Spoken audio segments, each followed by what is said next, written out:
நம்மளுக்கு தேவைகளாக கிடைக்கும் அப்படிங்கிறத ஒரு யோசிச்சுக்குங்க. இது வார்த்தையை கொஞ்சம் கடினமான வார்த்தை, இது யோசித்து புரிஞ்சுக்கிட்டவங்கள மட்டும்தான் அதை பற்றி ஏதாவது பேச முடியும். அதனால் எல்லாத்துக்கும் நேரம் காலம்னு ஒரு இது கொடுங்க. அவருக்கு சினிமாவை பற்றி தெரியாதுன்னு சொன்னால் மக்கள் தாங்க சினிமாங்கிற ஒரு தரத்தையே அப்படி தூக்கி நிறுத்தி கொடுத்தாங்க.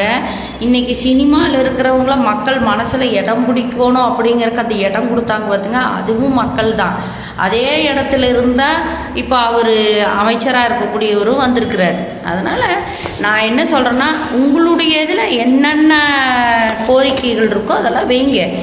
சினிமா துறை சார்ந்து ராஜ்மோகன் ஐயா அவர்களுக்கு நீங்கள் என்னென்ன கோரிக்கையெல்லாம் வைக்கிறீங்களோ அதெல்லாம் வைங்க.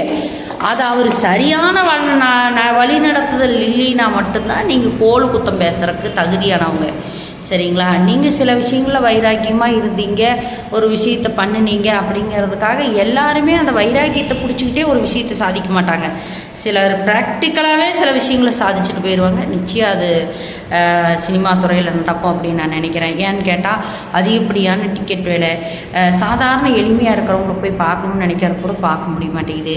உடனே என்ன பண்ணுறாங்க, அந்த பின்னில் ஏற்றிட்டு வந்து அந்த படத்தை பார்க்குறாங்க. இதனால் கோடிக்கணக்கான பணம் நஷ்டம் ஆகிறது மட்டும் இல்லாமல் ஒரு பல்லாயிரக்கணக்கான குடும்பங்களை வந்து அத்தனை பேர் அந்த சினிமா ஷூட்டில் இருந்து சம்பாரித்து எல்லாரும் ஒரு தரமான இடத்துக்கு வர்ற நேரத்துக்கு வந்து என்ன சொல்கிறது, இந்த விலைவாசியோ அல்லது சினிமா தேட்டருக்குள்ளே போனால் இவ்வளோ ஆகும் அவ்வளோ ஆகுங்கிற அந்த பயமுறுத்தலோ எல்லாத்தையும் திருட்டுத்தனமாக படம் பார்க்க வச்சிருது. என்னென்னா ஒரு பின்னில் ஏற்றிட்டு வந்துடுறாங்க, அதை வீட்டில் போட்டு 10 பேர் உட்காந்துட்டு பிரி மனசார அதை இதையும் சாப்பிட்டுட்டு பார்த்துட்றாங்க.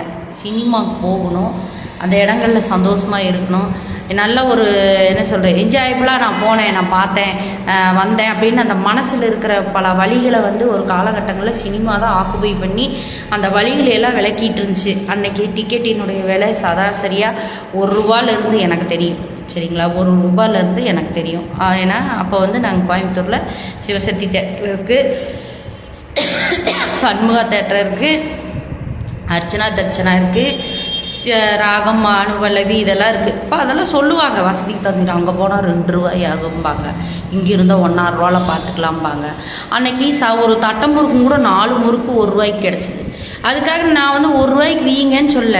இன்றைக்கி உள்ளே போனால் ஒரே ஒரு பன்னு, சாக்லேட் பன்னு நிறச்சாங்கன்னா வெறும் என்ன சொல்கிறது ஊசி அளவு தான் நிறச்சிருப்பாங்க, 3 ஊசி அளவு தான் நிறச்சிருப்பாங்க. ₹80 ₹90 ஒரு டப்பா வாங்கினா ₹120 பாப்கார்ன். ஆனால் திங்கிற ஜாமான எதுவுமே உள்ளே வாங்கிட்டு போகக்கூடாதுன்னு ஒரு இது. சரி, அது உங்களுடைய சுத்த பத்தத்துக்காக நீங்கள் சொல்கிறீங்க. அப்போது சினிமாவை எல்லாருமே அவாய்ட் பண்ணுற மாதிரியான சூழலை